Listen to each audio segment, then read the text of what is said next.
રાજકોટના હાથીખાના વિસ્તારમાં જૂના મકાનની દિવાલ ધરાશાયી થઈ હતી। દિવાલ ધરાશાયી થતાની સાથે જ ફાયર બ્રિગેડની ટીમ ઘટના સ્થળે પહોંચી હતી, પરંતુ સદનસીબે કોઈ જાનહાનિ થઈ નથી। ઉલ્લેખનીય છે કે રાજકોટમાં વર્ષો જૂના જર્જરિત મકાન મોતના માછડા બનીને લટકી રહ્યા છે।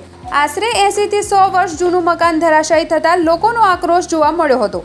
અનેકવાર રજૂઆત કરવા છતાં ડિમોલેશન ન થયું હતું। આ બાબતમાં કોર્પોરેશનના બોર્ડ ઓફિસમાં રજૂઆત કરેલી જ છે કે ભાઈ જર્જરિત છે, ગમે ત્યારે જાનહાનિ થાય છતાં કોઈ જાતની એક્શન લેવા નથી। બીજું અહીંયા કાયદેસર કચરા પેટી જ થઈ ગઈ છે।